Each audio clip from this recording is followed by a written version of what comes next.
Hello everyone, स्वागत है आप सबका आपके अपने चैनल SSC UPSC PDF.com पे।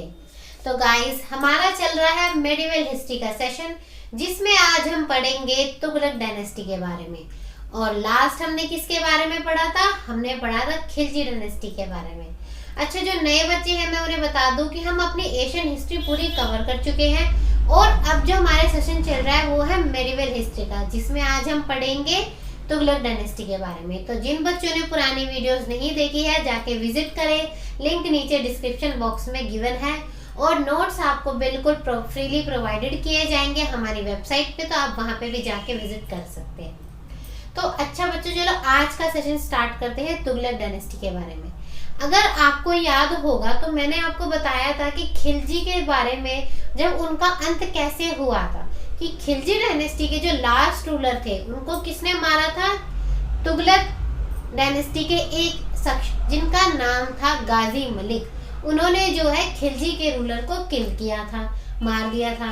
तो वो कौन थे? वो थे गाजी मलिक। उस गाजी मलिक ने ही आगे जाके अपनी डायनेस्टी बनाई जो कि कहलाई तुगलक डायनेस्टी, और अपना नाम उन्होंने गाजी मलिक से बदल के कर लिया गियासुद्दीन तुगलक। तो वो ही थे जिन्होंने इस डायनेस्टी की संस्थापना की। अब बच्चों ये देखो कि तुगलक डायनेस्टी ने कब से लेके कब तक रूल किया? उन्होंने रूल किया था 1320 से लेके 1414 तक, यानी कि उन्होंने जो है सबसे लॉन्गेस्ट रूल किया था हमारे यहाँ पे। जो लॉन्गेस्ट रूलर थे वो कौन थे? वो थी तुगलक डायनेस्टी। क्योंकि आप जितनी भी डायनेस्टी देखो, किसी ने 30 साल रूल किया, किसी ने 45 ईयर्स रूल किया, किसी ने 27 ईयर रूल किया, लेकिन जो तुगलक डायनेस्टी थी वो सबसे ज्यादा रूल करने वाली डायनेस्टी थी हमारे दिल्ली सल्तनत में। तो आपको याद रखना है, क्योंकि एग्जाम में देखो बच्चों ऐसे क्वेश्चन बनेगा आपको कि कौन सी डायनेस्टी थी मतलब दिल्ली सल्तनत के अंदर जिसने सबसे ज्यादा रूल किया। तो आप सबका आंसर क्या होगा? तुगलक डायनेस्टी। अब इसमें मेन कौन से कितने रूलर है बच्चों? 4 रूलर है जिनके बारे में हम पढ़ेंगे। कौन कौन से रूलर है एक बार चलो देख लेते हैं हम। सबसे पहले रूलर है गियासुद्दीन तुगलक, जिन्होंने इसकी स्थापना करी, जिन्होंने इस डायनेस्टी को फाउंड किया। इन्होंने कब से लेके कब तक रूल किया? 1320 से लेके 1325 तक इनका शासन रहा। उसके बाद जो नेक्स्ट है वो है मोहम्मद बिन तुगलक। मोहम्मद बिन तुगलक कौन थे? इन्हीं के बेटे थे। इनका शासन कब से कब तक था?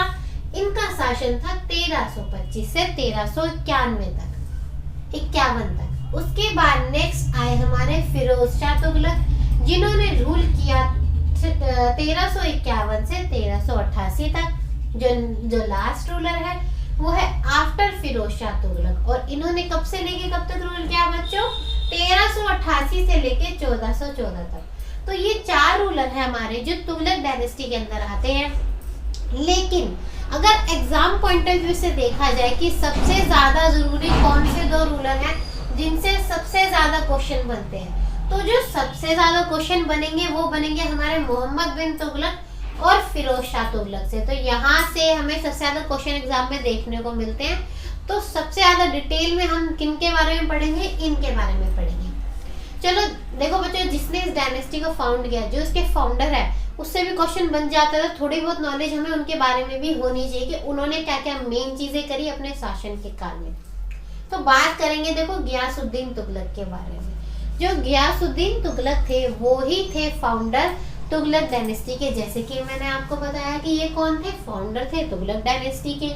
इसके बाद 1320 में इन्होंने जो है खिलजी फैमिली के लास्ट रूलर को मार दिया था और इन्होंने टाइटल रखा गियासुद्दीन तुगलक। क्योंकि बच्चों इनका असली नाम क्या था? इनका असली नाम था गाजी मलिक, और जब इन्होंने रूल करना स्टार्ट किया तो इन्होंने अपना नाम रख लिया गियासुद्दीन तुगलक। इसके बाद इन्होंने क्या चीजें थी जो करी थी अपने शासन के टाइम पे? इन्होंने बटाई सिस्टम स्टार्ट किया। बटाई सिस्टम कहाँ स्टार्ट किया इन्होंने? एग्रीकल्चर में। अच्छा, जिनको नहीं पता है बटाई सिस्टम, या फिर कुछ बच्चे हैं जो गांव से रिलेट, अगर विलेजेस से रिलेट करते होंगे तो उन्होंने बटाई सिस्टम के बारे में जरूर सुना होगा। बटाई सिस्टम में क्या होता है कि सपोज मान लो मेरे पास 10 एकड़ जमीन है, लेकिन मैं उस पे खेती नहीं कर सकती क्योंकि मैं तो यहाँ पे रहती हूँ। या फिर सपोज मान लो मेरे पास ऐसे रिसोर्सेज नहीं है कि मैं वहां पे खेती कर सकूं, तो मैं क्या करूंगी, अपनी उस खेती को, अपने उस लैंड को मैं बटाई पे दे दूंगी। मतलब कि मैं किसी और पर्सन को बोलूंगी कि आप मेरे इस लैंड पे खेती कर लीजिए और जो भी कल्टीवेशन होगी उसको हम बांट लेंगे। वो रेशियो वो लोग डिसाइड कर लेते हैं कि भाई 50-50 बांटना है, 60-40 बांटना है, 70-30, वो उनके ऊपर डिपेंड करता है कि वो किस में बांटना चाहते हैं। यानी कि मेरे पास लैंड तो है लेकिन मैं उस पे एग्रीकल्चर नहीं कर सकती, तो मैं उसे किसी और को दे दूंगी और बोलूंगी तुम इस पे खेती कर लो और जो भी पैदावार होगी वो हम आपस में बांट लेंगे। तो ये चीज किसने स्टार्ट की थी? ये चीज की थी गयासुद्दीन तुगलक ने स्टार्ट। तो बटाई सिस्टम यानी कि जिसमें क्रॉप्स को शेयर करते हैं, एक की जमीन होती है और दूसरे की खेती होती है। जैसे कि आपने देखा है ना, किसी के पास लैंड है, प्रॉपर्टी बिल्डर को दे दिया कि भाई हमारा घर बना दो, वो 4 मंजिल बनाएगा, 2 मंजिल वो खुद रख लेगा और 2 मंजिल उसे दे देगा जिसका वो लैंड था। तो सेम उसी तरीके से हमारी बटाई सिस्टम भी होता है। इनके सक्सेसर कौन थे बेटा? इनके सक्सेसर थे जूना, जिनका नाम उलुग खान भी था। यही जूना खान आगे जाके मोहम्मद बिन तुगलक के नाम से जाने गए। अब देखो इनके बीच में भी एक स्टोरी है, वो मैं आपको बताऊंगी जूना खान और गयासुद्दीन तुगलक के बारे में। बहुत इंटरेस्टिंग स्टोरी है।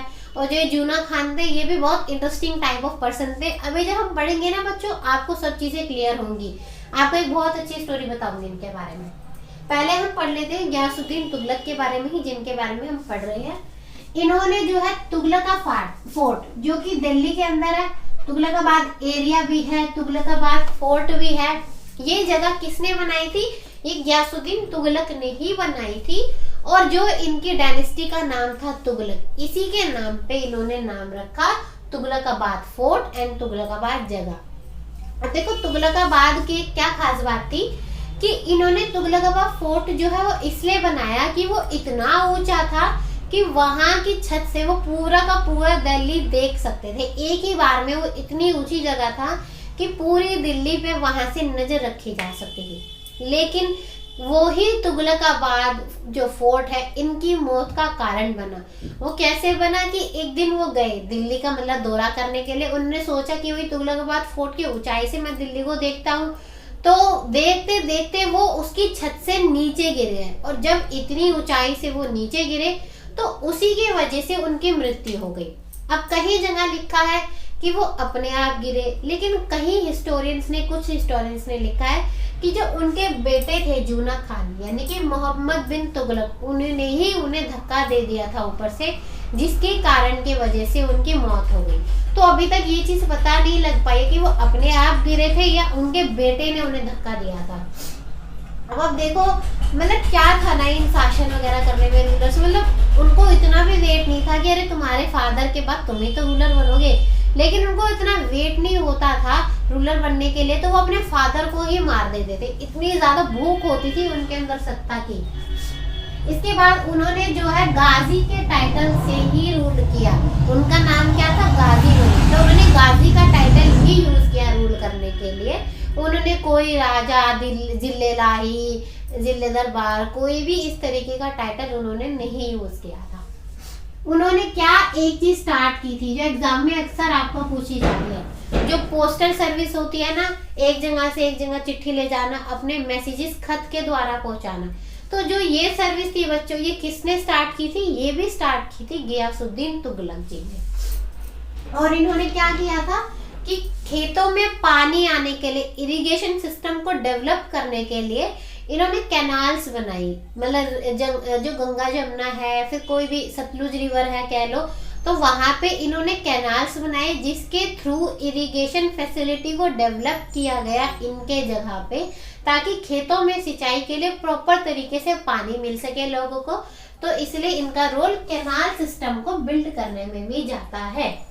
बच्चों देखो जो स्टार लगा रही है वो चीजें हैं जो प्रीवियस ईयर में एग्जाम्स में पूछी जा चुकी है। तो आपको ये चीजें ना देखो ध्यान रखनी है कि एग्जाम में क्या पूछा जा चुका है और आगे क्या चीजें बन सकती है।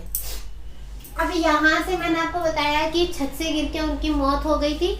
इन्होंने सिर्फ 5 साल रूल किया था। कितने साल रूल किया था इन्होंने? 5 साल। जब इनकी मृत्यु हुई तो इनकी मृत्यु के बाद शासन किया इनके बेटे जूना खान, और जूना खान ही आगे जाके कहलाए मोहम्मद बिन तुगलक। ये बहुत इंपॉर्टेंट रूलर है जिनके बारे में हम पढ़ना है, क्योंकि इनसे बहुत ज्यादा क्वेश्चंस बनते हैं एग्जाम में। तो अब हम पढ़ेंगे किसके बारे में, मोहम्मद बिन तुगलक के बारे में। तो ये जो है ये रूलर बने, कैसे बने, इन्होंने अपने फादर का ही कत्ल कर दिया और इसके बाद बन गए ये रूलर। अब मैंने आपको क्या बताया कि ये बहुत इंटरेस्टिंग काइंड ऑफ पर्सन थे। अब कैसे थे इंटरेस्टिंग काइंड ऑफ पर्सन, ये बहुत ज्यादा पढ़े लिखे, मतलब जितने भी रूलर्स रहे उनमें ये सबसे ज्यादा पढ़े लिखे माने जाते थे। मतलब ये इतने पढ़े लिखे थे कि इन्हें अरेबिक की नॉलेज भी थी, इन्हें मेडिसिन की नॉलेज भी थी, इन्हें फिलॉसफी की नॉलेज भी थी, इन्हें एस्ट्रोनॉमी की नॉलेज भी थी, इन्हें इकोनॉमिक्स की भी नॉलेज थी। मतलब इतने ज्यादा ये पढ़े लिखे थे। लेकिन पढ़े लिखे होने के साथ साथ ये कहीं ना कहीं मूर्ख भी थे। मतलब कहते हैं ना कई बार कि ज्यादा पढ़े लिखे इंसान तो उसका दिमाग घूम जाता है, वो पागल हो जाता है। तो इनका भी वही हिसाब किताब था कि ज्यादा पढ़ लिख के इनका दिमाग खराब हो चुका था। इन्हें इसलिए पागल राजा के नाम से भी जाना जाता था। एग्जाम में पूछते हैं ये पागल राजा कौन है, या फिर मैड किंग कौन है जो मैड किंग के नाम से जाना गया, या फिर एक और तरीके से इन्हें पूछा जाता है कि कौन था mix of opposites. Mix of opposites का मतलब क्या हुआ बच्चों, कि जो पढ़े लिखे होने के साथ साथ पागल भी था, पढ़ा लिखा, और उसका अपोजिट क्या हो गया, पागल गवार व्यक्ति। यानी कि पढ़ा लिखा गवार, यानी कि दो अपोजिट्स का मिक्स कौन था, वो था मोहम्मद बिन तुगलक। तो ये चीज आपको ध्यान रखनी है कि हमारे जितने भी रूलर्स हैं उनमें पढ़ा लिखा गवार जो राजा था वो पागल राजा, सनकी राजा किसे कहा गया, वो कहा गया बच्चों मोहम्मद बिन तुगलक को। अब इन्हें क्यों ऐसा कहा गया कि मतलब इतने पढ़े लिखे होने के बाद भी इन्हें पागल गवार कहा गया, क्यों? क्योंकि ये कई बार क्या है, कुछ ऐसी चीजें करने चाहते थे, सोचते थे कि इनसे मेरा साम्राज्य तरक्की करेगा, लेकिन कहीं ना कहीं वो चीजें इन्हीं के ऊपर उल्टी पड़ जाती थी। मतलब इनको हमेशा फायदा होने के बजाय उसमें नुकसान ही मिलता था।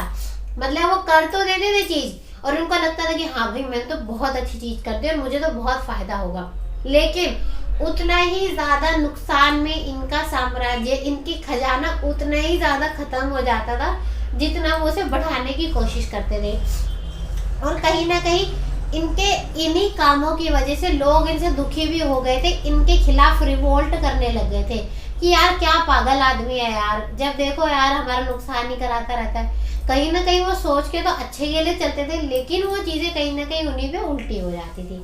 तो इसलिए उन्हें कहा जाता था पढ़ा लिखा गवार एक तरीके से। अभी मैंने आपको क्या बताया, देखो कि ये थे अरेबिक में एक्सपर्ट थे, पर्शियन में, मैथ्स में, एस्ट्रोनॉमी में, मेडिसिन में, ये इन सब चीजों में क्या थे, बहुत एक्सपर्ट थे, यानी कि इन चीजों की इन्हें बहुत नॉलेज थी।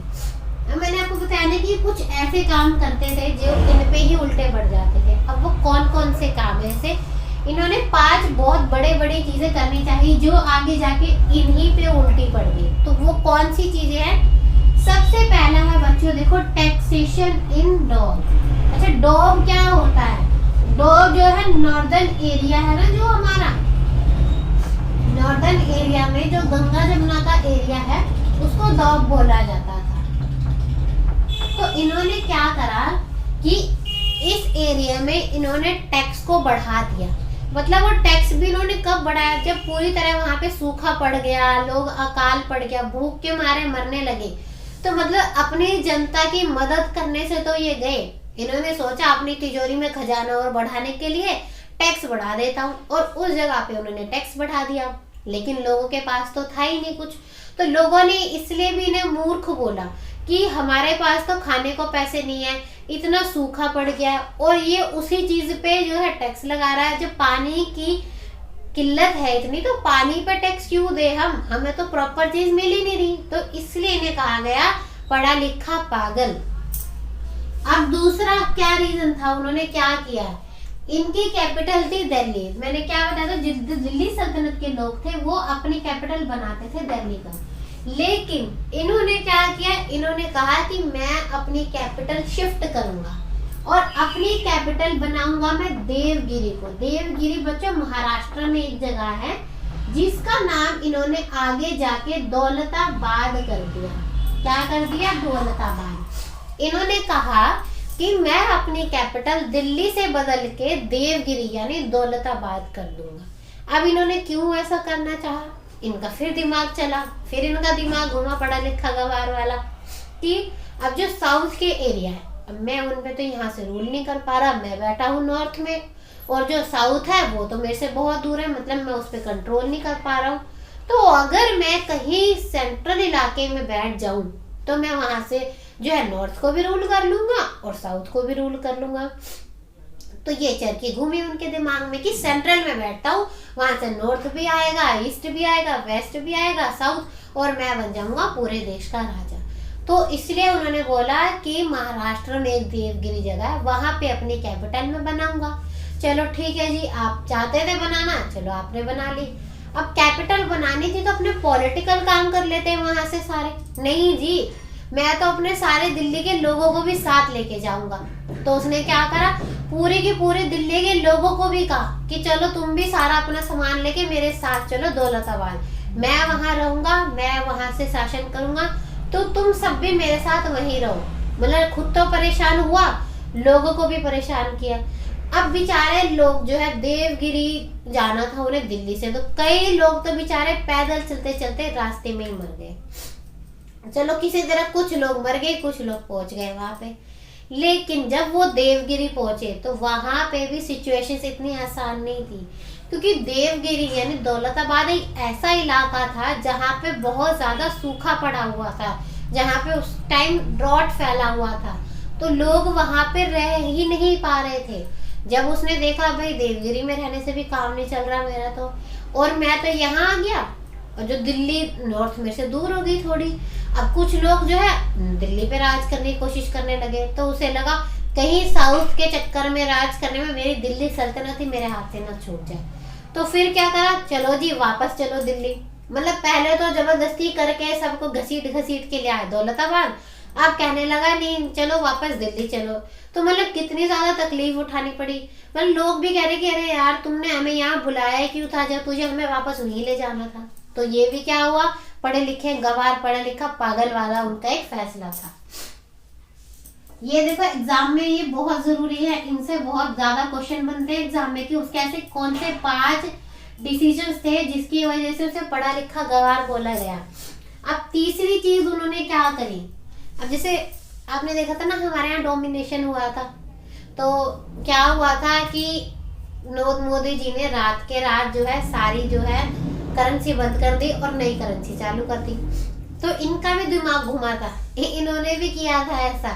मोदी जी पहले नहीं थे, ये पहले ही कर चुके थे। इन्होंने क्या किया कि इनके टाइम पे सोने के और चांदी के सिक्के चलते थे, तो इन्होंने सोचा कि सोना और चांदी के सिक्के बनाने में तो बहुत ज्यादा पैसा लगता है, मेरी तिजोरी खाली हो रही है, तो क्यों ना मैं कॉपर के यानी कांसे के कॉपर के सिक्के बना दूं मैं।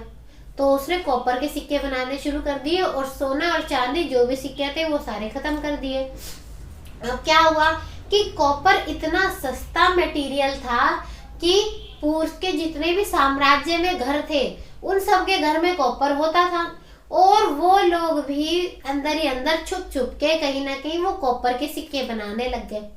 अब उनके लिए क्यों था सिक्के बनाना आसान, देखो हमारे जो नोट्स होते हैं उन पे मोहरें होती है, उनमें कुछ ना कुछ सीक्रेट ऐसी चीज होती है जिससे पता चल जाता है कि नोट असली है या नकली है। अब देखो उसने क्या करा, मोहम्मद बिन तुगलक ने अब सिक्के तो बना दिए लेकिन कहीं भी अपना होलोग्राम नहीं लगवाया, जो भाई खास वो ही लगा सकता हो, बस प्लेन सिक्के बना के रख दिए कि भाई आज से यही सिक्के चलेंगे, सोने चांदी के नहीं चलेंगे। तो लोगों के लिए बहुत आसान हो गया ये कॉपर के सिक्के अपने घर में बनाना, और सब लोगों ने अपने घर में इतने सिक्के बनाने लगे कि अपना टैक्स वो इसी से चुकाने लगे। और जब आगे जाके मोहम्मद बिन तुगलक को पता चला इसके बारे में कि अरे ये तो मेरा ही पागल बना रहे, तो घर में सिक्के बना के दे रहे, तो फिर उसने अपने इस डिसीजन को भी कैंसिल कर दिया कि भाई अब से दोबारा से सोने और चांदी के सिक्के ही चलेंगे। मतलब वो ही ना, ये भी देखो जो बेचारा करना चाहता था वो उस पर वो ही चीज उल्टी हो जाती थी। तो इसमें टोकन करेंसी में क्या था कि गोल्ड और सिल्वर कॉइन के बजाय इसने कौन से कॉइन यूज करे थे? कॉपर के। कौन से? कॉपर के। तो एग्जाम में पूछेगा कि कौन सा किंग था जिसने गोल्ड सिल्वर के बजाय कॉपर के कॉइन इंट्रोड्यूस करे थे, या फिर टोकन करेंसी किसने इंट्रोड्यूस करी थी? तो वो करी थी हमारे मैड राजा ने, हमारे मिक्स ऑफ अपोजिट्स ने, जो था मोहम्मद बिन तुगलक। और इनके देखो क्या समझदारी वाले फैसले थे। इन्होंने खुरासन, यानी कि खुरासन क्या है, जो प्रेजेंटली इराक है, उन्होंने बोला कि चलो हम उस पर हमला करेंगे। अपनी पूरी फौज जो है 1 साल तक उसको ट्रेनिंग दी कि चलो भाई हमें तो इराक पे जो है जीत हासिल करके आनी है, वहां लड़के आएंगे हम। लेकिन जब उसके जो लोग सपोर्ट कर रहे थे उस टाइम, उनको पता चला कि ये इराक पे हमला करने के लिए जा रहा है, तो उन लोगों ने बैकआउट कर लिया। यानी उन लोगों ने बोला कि भैया देखो हम तुम्हारा साथ नहीं देंगे, तुम्हें जो करना है तुम कर लो।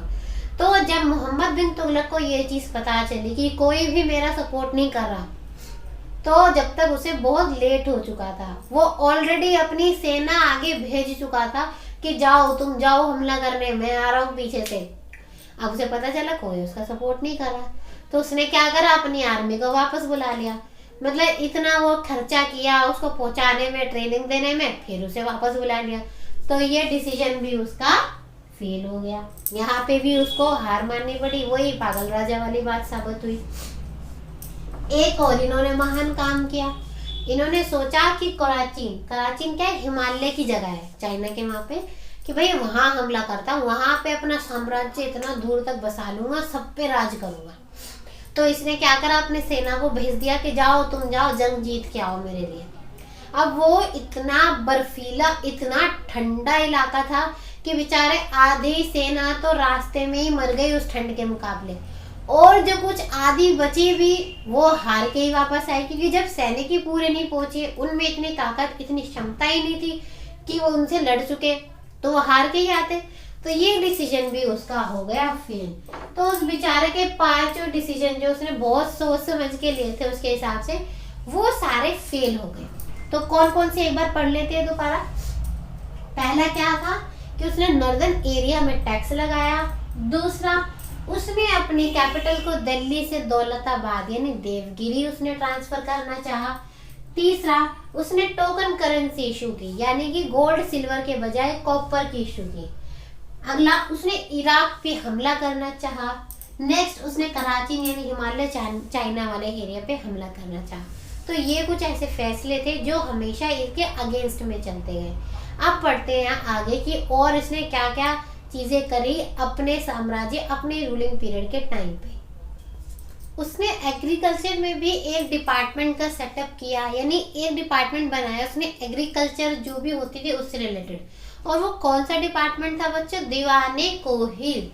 क्या डिपार्टमेंट था वो? दीवाने कोही। आप इसको दीवाने अमीर को ही बोलो चाहे दीवाने कोही बोलो, ये एक ही बात है, मतलब कि 2 नाम है डिपार्टमेंट के। अब ये डिपार्टमेंट क्या करता था कि ये नजर रखता था कि कितना प्रोडक्शन हो रहा है, या फिर प्रोडक्शन के लिए क्या चीजें जरूरत है, क्या चीजें उन्हें प्रोवाइड करानी चाहिए, क्या इरिगेशन फैसिलिटी प्रॉपर हो रही है। तो ये सारी चीजें जो डिपार्टमेंट नजर रखता था वो डिपार्टमेंट कहलाया दीवाने कोही। तो एग्जाम में देखो बच्चों क्वेश्चन बनेगा कि हु सेट अप द दीवाने अमीर कोही या फिर दीवाने कोही डिपार्टमेंट। तो आप सबका आंसर होगा मोहम्मद बिन तुगलक। और इन्होंने क्या किया, इन्होंने जो एक दिमाग वाली चीज असलियत में करी, जो वाकई में एक काबिले तारीफ चीज की, वो क्या की कि इन्होंने सती प्रथा यानी क्या, जब किसी के हस्बैंड की डेथ होती थी तो उसकी वाइफ को उसके साथ जिंदा जला दिया जाता था। तो उन्होंने जो है उस प्रथा पर रोक लगाई, उसको प्रोहिबिट करने की कोशिश की। तो देखो एग्जाम में ये पूछा जा चुका है कि कौन से रूलर ने सती प्रथा को रोकने की कोशिश की। तो बच्चों किसने की थी? मोहम्मद बिन तुगलक ने की थी। इसके बाद इन्होंने आदिलाबाद का फोर्ट भी बनाया था और जहानपना नाम की सिटी भी इन्होंने बनाई थी। तो कौन कौन सी जगह इन्होंने बनाई थी? आदिलाबाद नाम का फोर्ट बनाया था और जहांपना नाम की सिटी इन्होंने बनाई थी। अब देखो जो सबसे ज्यादा क्वेश्चन जो इम्पोर्टेंट बनता है इनसे, इब्ने बतूता एक जो मोरक्को से आए थे ट्रैवलर, वो इन्हीं के राज्यकाल यानी इन्हीं के टाइम पीरियड के दौरान आए थे। तो एग्जाम में बहुत बार पूछा जा चुका है कि इब्ने बतूता किसके कार्यकाल के दौरान आए थे। तो किसके दौरान आए थे? मोहम्मद बिन तुगलक के। और आपको याद रखना है कि ये कहाँ से आए थे, ये मोरक्को से आए थे, क्योंकि मोरक्कन ट्रैवलर थे और इन्होंने इनके यहाँ पे इनके राज के टाइम 8 साल ये यहाँ पे रुके थे, 8 साल। इसके बाद तत्था में इनकी मृत्यु हो गई। तत्था में मृत्यु इनकी कैसे हुई कि ये गुजरात गए थे, वहां पे इनके खिलाफ कुछ लोगों ने रिवोल्ट छेड़ दिया था, तो उस रिवोल्ट को दबाने, उन लोगों पे काबू करने के लिए गुजरात गए थे और वही युद्ध में इनकी मृत्यु हो गई। कहाँ हुई इनकी मृत्यु? तत्था। तो यहाँ से स्टोरी खत्म होती है मोहम्मद बिन तुगलक की। और अब एक नया राजा आया जो कि मोहम्मद बिन तुगलक का कजन ब्रदर था, जिसने आगे जाके तुगलक डायनेस्टी पे रूल किया। वो कौन था? वो था फिरोज शाह तुगलक। फिरोज शाह तुगलक ने 1351 में जो है इस थ्रोन को हासिल किया मोहम्मद बिन तुगलक के मरने के बाद। अब इन्होंने थ्रोन को हासिल किया तो इनके पास भी सत्ता आई, तो इन्होंने भी अपने हिसाब से बहुत बड़े बड़े काम किए। अब जिस तरीके से मोहम्मद बिन तुगलक बहुत ज्यादा पढ़े लिखे थे, इसी तरीके से ये भी बहुत अच्छे पढ़े लिखे राजा साबित हुए। हाँ, ये उनकी तरह पागल नहीं थे, लेकिन ये पढ़े लिखे शासक थे एक, जिन्होंने अपने कार्यकाल के दौरान बहुत अच्छे अच्छे फैसले भी लिए। अब इन्होंने को जो है बहुत ग्रेट बिल्डर भी कहा जाता है। क्यों? क्योंकि इन्होंने बच्चों 300 सिटीज के करीब इन्होंने शहरों का निर्माण किया। जैसे कि उन्होंने एक शहर बनाया जौनपुर, जिसको सिराजे हिंद भी बोलते हैं। हिसार हरियाणा में जगह है। फतेहाबाद भी इन्होंने ही बनाया था। और हमारी दिल्ली में फिरोज कोटला सिटी है ना, फिरोज कोटला स्टेडियम भी है, तो वो भी किसने बनाया था? ये भी फिरोज शाह तुगलक ने ही बनाया था। अब आपको जो चीज यहाँ ध्यान रखनी है वो ये याद रखनी है, जो क्वेश्चन में देखो एग्जाम में पूछा जा चुका है कि जौनपुर जो है किसकी याद में बनाया था इन्होंने। तो आपको याद होगा, मैंने जोना बताया था आपको। जोना किसका नाम था? ये नाम था मोहम्मद बिन तुगलक का। तो ये इनके भाई थे, यानी इन्होंने मोहम्मद बिन तुगलक की याद में जो है जौनपुर नाम का शहर बनाया था। और इन्होंने फिरोज शाह कोटला भी आपको पूछा जा चुका है एग्जाम में कि ये सिटी किसने बनाई थी। तो देखो, इन्होंने ये अपने लिए ही, अपने नाम के ऊपर ही ये सिटी का निर्माण इन्होंने किया था। अब इसके बाद इन्होंने भी गयासुद्दीन तुगलक की तरह कैनल्स का निर्माण किया। और जो सबसे बड़ा कैनल जिसका इन्होंने निर्माण किया था, जितने भी थे उनमें सबसे बड़ा था सतलुज से होसी को जो कनेक्ट करता है कैनल, यानी इरिगेशन फैसिलिटी को डेवलप करने के लिए जो कैनल बनाया गया, उसमें से सबसे लंबा कौन सा था? सतलुज टू होसी, जो इन्होंने बनाया था। इनके बनाए हुए कैनल्स में से सबसे लंबा। इसके बाद इन्होंने बच्चों कुछ डिफरेंट डिपार्टमेंट्स भी बनाए, और इनके हर डिपार्टमेंट की एक अच्छी खास बात थी। अब देखो, पढ़ते हैं कौन कौन से डिपार्टमेंट बनाए थे इन्होंने बनाया दीवाने खैरात। दीवाने खैरात किस लिए था? कि जो ओल्ड मुस्लिम गर्ल्स थी भाई, जिनके पास पैसे नहीं होते थे जिनके माँ बाप के पास शादी करने के लिए, तो उनकी शादी के लिए ये पैसा देते थे इस डिपार्टमेंट से। यानी क्या करते थे भाई, जिसके पास पैसा नहीं है शादी करने के लिए हमें बताओ। और जिस तरीके से समूह विवाह होता है ना, बहुत सारे लोगों की एक साथ शादी करा देते हैं, तो इस तरीके से मुस्लिम्स जो पुअर गर्ल्स थी उनकी शादी के अरेंजमेंट करते थे। और वो कौन से डिपार्टमेंट से होती थी? दीवाने खैरात डिपार्टमेंट से। अब जो नेक्स्ट डिपार्टमेंट इन्होंने बनाया वो था दर उल शिफा। दर उल शिफा क्या था? ये एक चैरिटेबल हॉस्पिटल था जिसमें फ्री में इलाज किया जाता था लोगों का। जिनके पास भी पैसा नहीं है तो वो वहां जाके फ्री में इलाज करवा सकता था। नेक्स्ट डिपार्टमेंट है दीवाने बंगदन। आप इसको एक तरीके से एम्प्लॉयमेंट ब्यूरो से भी समझ सकते हैं। हमारे यहाँ पे एम्प्लॉयमेंट ब्यूरो होता है ना, जो कि एम्प्लॉयमेंट क्रिएट करता है, तो इसी तरीके से इन्होंने भी एक डिपार्टमेंट बनाया दीवाने बंगदन, जो कि एम्प्लॉयमेंट क्रिएट करता था। यानी कि यहाँ पे क्या होता था, लोगों को ट्रेन किया जाता था, या फिर स्लेव के तौर पे रख लिया या सोल्जर के तौर पे रख लिया, यानी जो लोगों को ट्रेन करके उनको एम्प्लॉयमेंट प्रोवाइड करता था। अब देखो, इनकी क्या खास बात थी कि इनके पास अराउंड 18,000 स्लेव थे बच्चों। 18,000 स्लेव थे जो इनके यहाँ काम करते थे। मतलब ये इतने ज्यादा लोगों को नौकरी प्रोवाइड करते थे। एक जो और डिपार्टमेंट इन्होंने बनाया वो था दीवाने इस्तिका। दीवाने इस्तिका में क्या होता था? जैसे अभी ओल्ड एज पेंशन मिलती है ना, उसी तरीके से वो भी ओल्ड एज पेंशन जो है लोगों को प्रोवाइड कराते थे। अब आप देख रहे हो ना, इन्होंने कितनी अच्छे अच्छे डिपार्टमेंट बनाए थे भाई, जो गरीब है उनकी शादी के लिए, फ्री में इलाज के लिए, या फिर एम्प्लॉयमेंट क्रिएट करने के लिए, ओल्ड एज पेंशन के लिए भी। तो इन्हें मुस्लिम्स की नज़र में बहुत अच्छा रूलर माना जाता था कि भाई देखो इन्होंने कितने अच्छे अच्छे काम किए। अब मुस्लिम की नज़र में तो ये बन गए अच्छे, क्योंकि इन्होंने बहुत अच्छे अच्छे फैसले लिए। इन्होंने जो लोगों की इज्जत नहीं होती थी, गरीब तबके के होते थे, उनका कद बढ़ाना चाहा ऊपर। लेकिन वहीं हिंदुओं के लिए ये अभी भी बुरे राजा ही थे, क्योंकि कुछ के लिए यानी मुस्लिम जो लोग थे उनके लिए तो ये बहुत अच्छे बन गए, लेकिन जो गैर मुस्लिम लोग थे यानी जो हिंदू थे यानी जो मुस्लिम धर्म से बिलोंग नहीं करते थे, ये उन पे उतने ही अत्याचार करते थे जितने कि पुराने रूलर्स ने किया। यानी मुस्लिमों के लिए थे बहुत अच्छे और हिंदू के लिए थे बहुत क्रूएल राजा। अब इन्होंने क्या किया बच्चों, एक टैक्स लगाया जिसका नाम दिया गया हक एक शर्ब। हक एक शर्ब कौन सा टैक्स था कि देखो पहले क्या होता था, इरिगेशन फैसिलिटी यानी पानी जो है फ्री में लोगों को प्रोवाइड कराते थे। अब इन्होंने बोला कि भैया देखो हो लिया तुम्हारा फ्री का काम, बहुत फ्री में तुमने पानी यूज कर लिया, एग्रीकल्चर कर लिया, अब तुम्हें पानी की एक बूंद भी खेत के लिए चाहिए तो उसके लिए टैक्स भरोगे। तो इन्होंने इरिगेशन फैसिलिटी पे 10% टैक्स लगाया और उस टैक्स का नाम दिया इन्होंने हक ए शर्ब। अब बच्चों देखो ये एग्जाम में पूछता है कि हक ए शर्ब किसने लगाया, दीवाने बनगदन किसने लगाया, दीवाने खैरात किसने लगाया। तो ये सब चीजें बहुत इंपॉर्टेंट है, एग्जाम में ये पूछी जा चुकी हैं और आगे भी पूछी जा सकती है, तो आपको ये चीजें याद रखनी है। अब इन्होंने क्या बोला कि कुरान के हिसाब से 4 तरीके के टैक्स होते हैं जो लोगों को भरने चाहिए। तो उन्होंने बोला कि भाई देखो हम कुरान को मानते हैं और कुरान में बोला है कि 4 तरीके के टैक्स लोगों को भरने चाहिए, तो भाई अब तुमको भी 4 तरीके के टैक्स भरने पड़ेंगे और 4 टाइप्स के टैक्स इन्होंने लोगों पे लगा दिए। अब वो कौन कौन से टैक्स थे? पहला टैक्स था जिजिया। जिजिया आपने सुना हो ना, सबसे पहले इस टैक्स को किसने लगाया था? कुतुबुद्दीन ऐबक ने लगाया था, ये आपको याद रखना है। फर्स्ट वन कौन थे इसको लगाने के लिए? कुतुबुद्दीन ऐबक। जब से तो ये लगता ही आ रहा था। तो इन्होंने क्या खास किया भाई, जो इनके बारे में जिक्र करें भाई, जजिया तो लेते आ रहे थे शुरू से, अब हम दोबारा क्यों पढ़ रहे हैं? कुतुबुद्दीन ऐबक क्या करता था कि जजिया वो लेता था जो बगैर मुस्लिम थे। पहली बात तो याद रखना, जजिया कौन सा करा है कि जो लोग हमारे धर्म के नहीं है, जो लोग मुस्लिम नहीं है, वो लोग इस कर को भरेंगे यानी इस टैक्स को भरेंगे।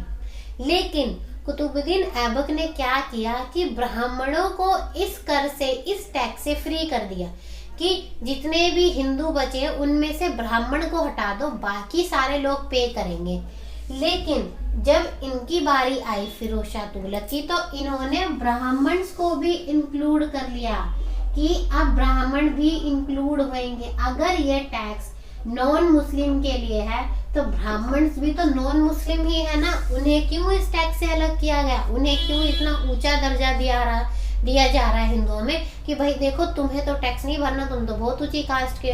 तो इस जात पात के भाव को इन्होंने खत्म किया हिंदुओं में और इस टैक्स को इन्होंने ब्राह्मणों पे भी लागू किया।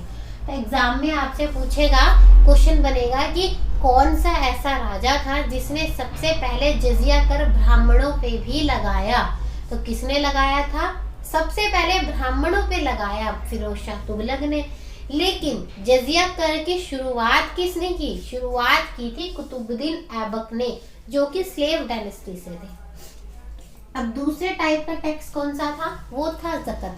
ज़कत का मतलब कि आपके पास जितनी भी प्रॉपर्टी है, चाहे 10 एकड़ है, 20 एकड़ है, 1 एकड़ है, 100 एकड़ है, मुझे नहीं फर्क पड़ता, जितनी भी प्रॉपर्टी है उसके ऊपर 2% टैक्स आप मुझे दोगे। तो ये था ज़कत।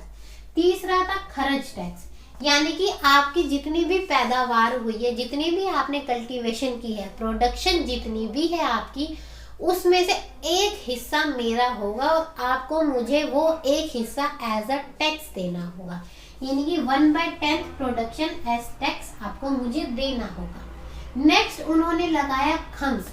खम्स में क्या होता था कि जो बूटी थी वो डिस्ट्रीब्यूट की जाती थी। अब बूटी क्या होता है? बूटी का मतलब है बच्चों कि सपोज कोई युद्ध करने गया, और जब युद्ध करते थे तो जितना भी जो जीता वो क्या करता था, जो भी वहां पे सामान, चाहे घोड़े हो, चाहे हथियार हो, चाहे कुछ भी सामान हो, वहां पे रथ हो, तो वो सारी चीजें वो उठा के अपने साथ ले आते थे, क्योंकि उन्होंने उनपे जीत हासिल की है। तो वो सारा सामान पे हक भी किसका हो जाता था, जो जीत चुका है। तो वो जो सामान युद्ध में लेके आते थे उसको बोला गया है बूटी। अब क्या होता था, इन्होंने क्या बनाया कि जितना भी सामान युद्ध से जीता हुआ लाया जा चुका है उसमें से 5 हिस्से होंगे, और 1/15 5 में से एक हिस्सा तो जाएगा सुल्तान को यानी राजा को, और उसमें से 4 हिस्से जाएंगे सोल्जर्स को। तो इन्होंने ये नियम बनाया कि जितना भी सामान युद्ध से जीत के आया हुआ है एक हिस्सा जाएगा तिजोरी में सुल्तान की, और बाकी जो 4 हिस्से वो जाएंगे सोल्जर्स को, क्योंकि सोल्जर्स ने बहुत मेहनत करी है इसके लिए। अब देखो ये बूटी जो भी कैप्चर हुई है, ये रिवाज पहले भी चलता आ रहा था, अलाउद्दीन खिलजी के टाइम से चलता आ रहा था। लेकिन अलाउद्दीन खिलजी था बहुत लालची, मेरा खजाना भरो, मेरी तिजोरी भरो, मुझे अमीर बनाओ, मैं सबसे ताकतवर बनूंगा। वो क्या करता था, वो भी 5 हिस्से करता था, लेकिन वो क्या करता था खिलजी कि 4 हिस्से तो वो खुद रखता था और 1 हिस्सा देता था बेचारे सोल्जर्स को। तो यानी कि ये देखो कहीं ना कहीं ये गलत करता था, और फिरोज शाह तुगलक ने इस फैसले को सही करके क्या किया कि 1 हिस्सा जाएगा सुल्तान को और 4 हिस्से जाएंगे जिनकी इसके पीछे असली मेहनत है, वो जाएंगे सोल्जर्स को। अब एग्जाम में देखो बच्चों आपको पूछा जाता है कि अशोका के इंस्क्रिप्शंस नेपाल से, यानी अशोका की धरोहर या अशोका पिलर कौन लाया था भारत के अंदर, तो फिरोज शाह तुगलक ही है जो नेपाल से अशोका के इंस्क्रिप्शंस को भारत में लाया था। ये आपको याद रखना है, एग्जाम में पूछा जाएगा आपको। इसके बाद इन्होंने क्या किया कि इन्होंने जॉब्स को हेरिडिटरी बेस कर दिया। हेरिडिटरी बेस यानी नेपोटिज्म सुना है ना, राजा का बेटा राजा, मंत्री का बेटा मंत्री। तो इस तरह क्या किया इन्होंने कि मान लो कोई सेनापति था, उसकी युद्ध के दौरान मौत हो गई, तो वो क्या करते थे, उसकी जॉब को, जिसकी मौत हुई है उसके बच्चों को मिल जाती थी। अगर उसका बच्चा नहीं है तो उसके दामाद को दे दो, दामाद भी नहीं है तो उसके स्लेव को दे दो, मतलब वो जॉब उसकी फैमिली में से किसी को भी मिल जाती थी। तो यानी उन्होंने जॉब्स को भी हेरिडिटरी बेस कर दिया, उनके परिवार में आगे वो जॉब मूव ऑन हुई, आगे फॉरवर्ड हुई। इसके बाद इन्होंने क्या किया, सोल्जर्स को ये कैश में पे नहीं करते थे, मतलब कि इन्होंने ऐसे नहीं किया कि भाई तेरी 10,000 सैलरी तुझे 10,000 मिल जाएगी, तेरी 5,000 तुझे 5,000 मिल जाएगी, नहीं। इन्होंने क्या सिस्टम बनाया, वजेहा बोला गया उसे, क्या बोला गया सिस्टम को, वजेहा। इसमें क्या होता था कि वो लैंड जो होता था, ठीक है, उसमें जितना भी रेवेन्यू कलेक्ट होता था वो उसके बेसिस पे देते थे। अगर भाई मेरे को देखो 10,000 रेवेन्यू मिलेगा तो मैं तुम्हें उसमें से 10% दूंगा, अगर मुझे 5,000 मिला तो उसमें से 10% दूंगा। मतलब डिपेंड करता था कितना लैंड रेवेन्यू कलेक्ट होगा, उस पर डिपेंड करता था कि उन्हें कितना एज अ पे मिलेगा। मतलब उनका जो पे है वो फिक्स्ड नहीं था, और उस चीज को क्या बोला गया, वजेहा बोला गया। इसके बाद इन्होंने सतलुज से घग्गर तक जो कैनाल सिस्टम बनाया हुआ था, ये कैनाल सिस्टम किसने बनाया था बच्चों, ये बनाया था गियासुद्दीन तुगलक ने। तो उस सिस्टम को इन्होंने रिपेयर कराया अपने टाइम पे, अपने कार्यकाल के दौरान। तो ये कुछ चीजें हैं जो उन्होंने की हैं, और अभी हम 2-4 चीजों के बारे में और पढ़ेंगे कि इन्होंने अपने कार्यकाल के दौरान और ऐसी कौन सी चीजें कराई जो एग्जाम पॉइंट ऑफ व्यू से बहुत जरूरी है हमारे लिए। जिस तरीके से हर राजा ने अपने अपने सिक्के इंट्रोड्यूस करे थे, इस तरीके से ही इन्होंने भी अपने सिक्के इंट्रोड्यूस करे, और इन्होंने 2 तरीके के सिक्के बनाए। पहले सिक्के को नाम दिया गया आधा, और दूसरे सिक्के को नाम दिया गया भिख। आधा में क्या होता था, जित्तल, जित्तल नाम का एक एलिमेंट होता है, वो सिक्का जो है 50% जित्तल से बना होता था, और जो सिक्का था भिख, उसके अंदर 75% कोई और मेटल होता था और 25% होता था जित्तल। तो एग्जाम में अगर बच्चों पूछा जाए कि जित्तल की जो कॉइन्स थे यानी आधा और भिख कौन से रूलर ने बनाए थे, तो वो बनाए थे फिरोज शाह तुगलक ने। इसके बाद जैसे हर जितने भी रूलर है सबके कोर्ट के लिए कोई ना कोई इम्पोर्टेंट था। जैसे इब्न बतूता आया था मोहम्मद बिन तुगलक के कोर्ट में, तो सेम इसी तरीके से बुरानी जो है हिस्टोरियन, वो इनके कोर्ट का मेंबर था। बुरानी क्या था? इनके कोर्ट का मेंबर था। तो एग्जाम में पूछा जाए बुरानी किसके कोर्ट का मेंबर था, तो वो था फिरोज शाह तुगलक के कोर्ट का मेंबर। अब यहाँ पे खत्म होती है हमारी स्टोरीज जो हमारे रूलर्स थे इनके बारे में। इनके बाद एक और रूलर आए थे जिनको आफ्टर फिरोज शाह तुगलक बोला गया, या फिर मोहम्मद तुगलक ही उनको बोला गया। उनकी स्टोरी कैसे खत्म होती है वो हमें पता चलेगा तैमूर इन्वेजन से। उनके बारे में हमें जानने के लिए ज़्यादा कुछ नहीं है, वो इसलिए ही इम्पोर्टेंट है बस क्योंकि उनके कार्यकाल के दौरान तैमूर सुना होगा आपने, करीना कपूर के बेटे का नाम भी तैमूर है। बहुत कंट्रोवर्सी भी हुई थी इस बात पे कि भाई सब तो अपने बच्चे का नाम रखते हैं अच्छे अच्छे मतलब इंस्पायरिंग लोगों पे, तुमने एक बहुत जिसने तबाही मचाई उसके ऊपर रखा। तो बहुत कंट्रोवर्सी भी हुई थी क्योंकि इसने भारत के अंदर बहुत ज़्यादा तबाही मचाई थी। इसको इतनी बुरी तरीके से लूट के गया था, इतने ज़्यादा लोग मरे थे इसके हाथों से, तो इसे बहुत बुरी यादों में याद किया जाता है। तो जो तैमूर था वो कौन था? वो मंगोलिया का चीफ था। वो क्या था? वो मंगोलिया से आया था, वो उनका राजा था। भारत में ये आया था 1398 में, जिस टाइम तुगलक डायनेस्टी के last ruler after Firoz Shah Tughlaq का राजकाल चल रहा था। ये उस टाइम आया था भारत में दिल्ली पे अटैक करने के लिए। अब क्यों हुआ? इसको पता चला कि जो दिल्ली के सुल्तान है, दिल्ली में जो सुल्तान है उनकी आपस में लड़ाई चल रही है। अब उसने सोचा क्यों ना मैं इस लड़ाई का फायदा उठाते हुए वहां पे जाऊं और वहां हमला कर दूं। अब इसने हमला क्यों किया? ये इंडिया पे राज करना नहीं चाहता था, इसका मकसद था बस यहाँ पे लूट मचाऊं, जितनी ज्यादा हो सके तबाही मचाऊं और वापस चले जाऊं। तो ये सिर्फ और सिर्फ लूट के मकसद से यहाँ आया था। जब इन्होंने यहाँ पे आए तो इन्होंने यहाँ पे इतनी तबाही मचाई, इतनी ज़्यादा तबाही मचाई कि कम से कम 1.5 से 2 लाख मासूम लोगों की जान गई। जितना हो सकता था इसने दिल्ली को लूटा, और जब ये वापस गया तो दिल्ली में आग लगा के चला गया। 5 दिन तक दिल्ली पूरी जलती रही। अब आप सोच सकते हैं कि ये कितना बुरा, कितना बड़ा डिस्ट्रॉयर था ये तैमूर खान, जिसने इतना ज्यादा सर्वनाश किया था दिल्ली के अंदर। तो इसी युद्ध के दौरान जो है इसकी मृत्यु हो गई, जो लास्ट रूलर थे हमारे तुगलक डायनेस्टी के। और जब तैमूर खान जो है इंडिया से गया तो वो खिजिर खान, ये इन्हीं के यहाँ का मेंबर था, वो इसको यहाँ पे छोड़ गया कि भाई देखो तुम यहाँ पंजाब पे रूल कर लो, अब मैं तो यहाँ पे रूल करना चाहता नहीं हूँ। उसे क्या था, उसने यहाँ से बच्चे चुराए, औरतें उठाई और सारा सामान उठाया, ट्रेजर चुराया और वो चला गया और छोड़ गया यहाँ पे खिजिर खान को पंजाब पे रूल करने के लिए। और आगे चल के यही खिजिर खान ने दिल्ली सल्तनत पे भी राज किया, और यही खिजिर खान आगे जाके बना सैयद डायनेस्टी। जो हमें नेक्स्ट डायनेस्टी पढ़नी है ना, सैयद डायनेस्टी, इसी का आगे जाके ये संस्थापक बना, इसी का फाउंडर बना। तो बच्चों यहाँ से खत्म होती है तुगलक डायनेस्टी की स्टोरी और शुरू होती है खिजिर खान से सैयद डायनेस्टी की स्टोरी। अब आप देखोगे मैं हर क्लास एंड वहाँ करती हूँ जहाँ से नई डायनेस्टी की शुरुआत होनी होती है, ताकि आपको पता चल जाए कि किस तरीके से एक डायनेस्टी खत्म हुई और नेक्स्ट में हम किसके बारे में पढ़ने वाले हैं, सैयद डायनेस्टी के बारे में। बच्चों आज का सेशन देखो यहीं तक था। अगर किसी को कोई भी कंफ्यूजन है तो कमेंट बॉक्स में कमेंट करें, हम आपकी प्रॉब्लम को सॉल्व करेंगे। जो भी आपकी कंफ्यूजन है उसका आपको सॉल्यूशन हम वीडियो के माध्यम से या आंसर के माध्यम से प्रोवाइड कराएंगे। चाहे आप हमें मेल भी कर सकते हैं, और जितना हो सके इस वीडियो को शेयर करें ताकि सब तक आपके दोस्तों तक ये डाटा पहुँचे, उनको भी हेल्प हो, बेस्ट कंटेंट मिलने मुझे एग्जाम के पॉइंट ऑफ व्यू से बहुत ज़रूरी है। और हाँ, सब्सक्राइब करना ना भूले चैनल को, लाइक भी ज़रूर करें, कमेंट करें और शेयर करें ताकि ये वीडियो आगे तक पहुँचे बाकी लोगों तक भी। तब तक के लिए मिलते हैं अगली वीडियो में। अगली वीडियो में पढ़ेंगे हम सैयद डायनेस्टी के बारे में। चलो तब तक के लिए goodbye and thank you for watching the video.